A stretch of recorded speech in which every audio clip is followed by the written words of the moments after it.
Nesta sexta-feira, parte da equipe de transição do presidente eleito Luiz Inácio Lula da Silva visitou a sede da transição, onde vai ocorrer o processo de mudança para o novo governo em Brasília. Essa foi a primeira inspeção do time do petista no Centro Cultural Banco do Brasil.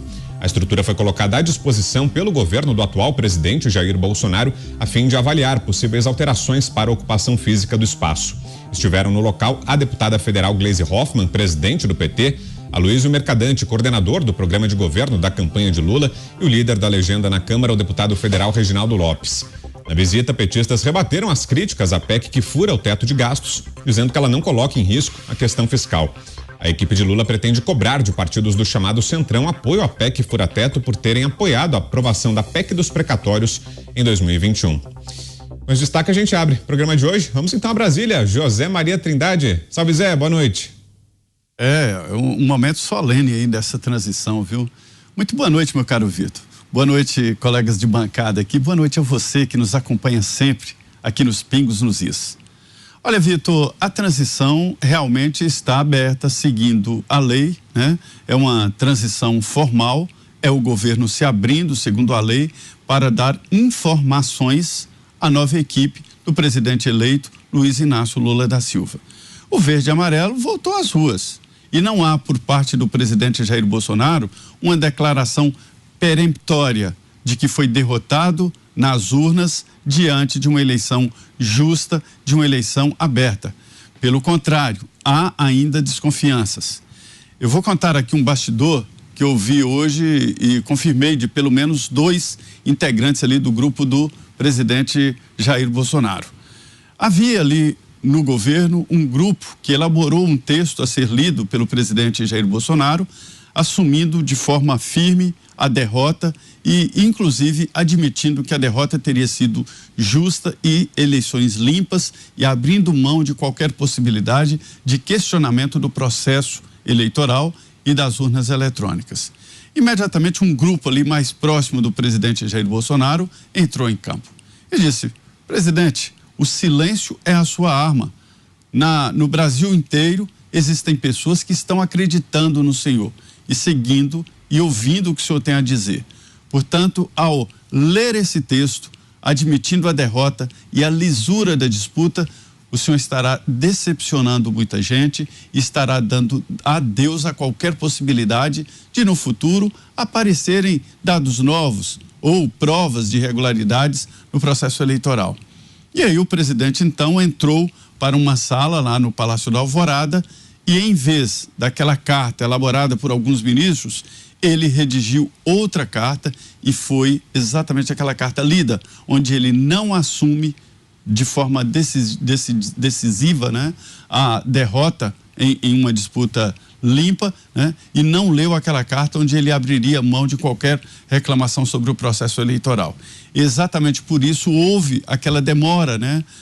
Nós chegamos no Palácio, toda a imprensa, e até a leitura do presidente Jair Bolsonaro houve um intervalo muito grande, que foi exatamente esse debate. Portanto, a transição faz parte de um modelo elaborado por um decreto, né? É uma lei e tem que ser seguida. Alguns ministérios já estão com a transição praticamente pronta, com um resumo, cada ministério, falando sobre funcionários, projetos, verbas, enfim, uma radiografia. E aí a equipe vai começar a trabalhar. Na prática mesmo, no trabalho começa na semana que vem. E Lula vem aqui a Brasília conversar com os presidentes da Câmara, Senado, Supremo, TSE, que são de praxe, são as visitas chamadas de cortesia. Você, Ana Paula Henkel, como é que tá vendo, Ana, esse início dos trabalhos de transição? Boa tarde para você, Ana. Boa tarde, Vitor. Boa tarde aos colegas de bancada. Muito boa tarde. Boa noite, né? E no Brasil, a nossa audiência maravilhosa. Vitor, engraçado, né? Porque a PEC da transição, exatamente para furar o teto de gastos, ela mudou de nome. E tudo hoje na imprensa está mudando de nome. A PEC, para dar uma certa folga às nossas contas, né, ao nosso lado fiscal, principalmente no período pós-pandemia, foi chamada de PEC kamikaze, que Paulo Guedes seria irresponsável, o orçamento secreto que foi, acho que nos debates ali antes do primeiro turno, foi o que Simone Tebet mais gostava de falar. Presidente, o orçamento secreto. Inclusive o presidente ali, né, muito bem munido de informações dos seus assessores, até debateu com Soraya Tronic e mostrou que ela tinha levado muito também, né, das emendas de relator. E hoje o orçamento secreto sumiu da imprensa. Agora é emendas de relator, vamos discutir, a nova primeira-dama que vai levar os cachorrinhos vira-latas para subir a rampa. Olha, Vitor, é impressionante como a velha e carcomida imprensa deu aí uma volta de 180 graus e não existe mais nenhum problema. O Brasil, assim que o presidente Jair Bolsonaro tomou posse, em 2019, foi um Brasil que foi ruim em absolutamente todos os cenários sociais, programas sociais, políticas econômicas, debates, né, sobre as urnas eletrônicas, tudo era ruim. O presidente foi, de uma maneira até muito covarde, né, achincalhado, xingado, genocida, fascista, e mesmo assim os ministros também, né, o lado que defende, o lado do espectro político ideológico que defende as minorias, as mulheres, né, os homossexuais, não se preocupou em xingar e demonizar Damares, doutora Mayra, doutora Nise Yamaguchi, né, outras senadoras da base do governo, e, no entanto, agora eles querem paz, eles dizem que tudo vai ser diferente. E o presidente Bolsonaro, mesmo com esse cenário covarde, injusto, entregou um Brasil que está funcionando, que está dando um banho aí de exemplo até para países como os Estados Unidos, né, uma potência mundial. Estamos aqui sofrendo com números inflacionários históricos, né, uma crise migratória histórica. Provavelmente agora na terça-feira os republicanos vão retomar as duas casas legislativas por causa da economia e de como os democratas perderam a mão governando o país e nos estados que são governados pelos democratas. E agora, junto com esse conglomerado que resolveu vestir a roupa de honestos para empurrar uma candidatura desonesta e de um candidato que foi condenado em 3 instâncias, estamos em lua de mel, mesmo antes dele assumir aí o posto de presidente. Nós seremos, Vitor, o disco arranhado. Nós vamos lembrar tudo que as administrações petistas fizeram em todos os anos de governo que estiveram à frente aí do Brasil. Vamos lembrar dos esquemas de corrupção, vamos lembrar como essa eleição foi uma eleição imunda. Não estou falando do domingo, estou falando de todo o processo que não foi justo, principalmente porque a mão do judiciário ativista pesou e muito a favor de um candidato.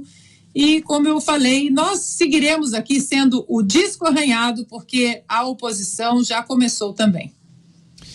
Bom, quem está com a gente hoje, nessa sexta, aqui em Os Pingos nos Is também, como nosso comentarista convidado, é o Coronel Telhada. Coronel, bem-vindo, obrigado pela presença em primeiro lugar. Queremos suas impressões também sobre esse pontapé inicial, sobre esse início dos trabalhos de transição. Boa noite. Boa noite, Vitor, boa noite aos colegas de bancada. Bom, eu ouvi com muita atenção aqui os comentários que me antecederam aí. A Ana Paula foi muito bem, ela colocou muito bem o que eu penso também. É com muita tristeza que eu quero dizer aqui que eu vejo a princípio essa transição. Por mim é uma coisa que ainda não digeriu. Para mim é uma coisa que tá complicado. Nós que acompanhamos o presidente Bolsonaro em vários eventos, em motocicletas, acompanhamos a população, ainda está muito difícil aceitar o resultado dessa eleição. Eu não quero dizer que houve um problema, não tenho como provar isso. Mas era uma situação que a gente que viu a realidade, nós tínhamos assim uma tranquilidade, até uma certeza de que o Brasil tinha acordado para a realidade das coisas que aconteceram ao longo desses anos na política. E foi com surpresa que nós vimos esse resultado, onde o presidente Lula foi eleito. E eu pergunto o que aconteceu com as pessoas. Elas esqueceram o que aconteceu com o Brasil ao longo desses últimos anos aí da presidência do PT, quando esqueceu os gastos indevidos, as coisas que surgiram, a Lava Jato, bilhões e bilhões que até foram devolvidos pelas pessoas que foram acusadas de crime, ou seja, elas automaticamente ao devolverem esse valor, elas aceitaram a acusação, portanto era real. E eu vejo com muita tristeza essa transição, porque nós acreditávamos num Brasil melhor para os próximos 4 anos, num Brasil com crescimento. E quando se fala nessa transição, a primeira coisa que se vem aqui à tona é justamente furar o teto. Justamente se fala mais em 200 bilhões a mais para o orçamento de 2023. Aí você pergunta, imagina se essa proposta viesse então do presidente Bolsonaro, como que seria visto isso pela imprensa? E nota-se que a imprensa aceita isso com naturalidade, 200 bilhões a mais. Para quê? Para mandar para quem? Para gastar onde?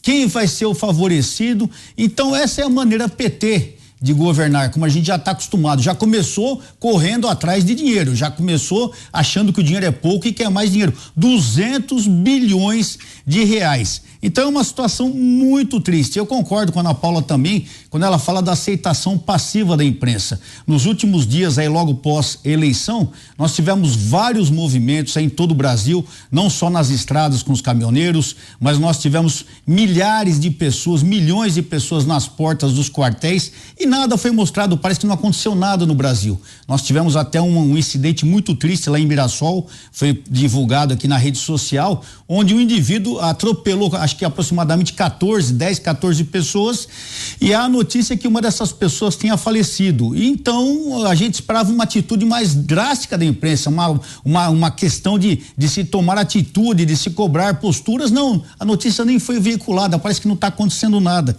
Então a gente nota que é uma situação totalmente tendenciosa, como foi durante toda a campanha. O presidente Bolsonaro, ele foi prejudicado inúmeras vezes na campanha, o judiciário se postou de uma maneira tendenciosa e agora a gente é obrigado, infelizmente, a aceitar esse resultado. Até por quê? Porque hoje nós estamos aí com essa transição acontecendo.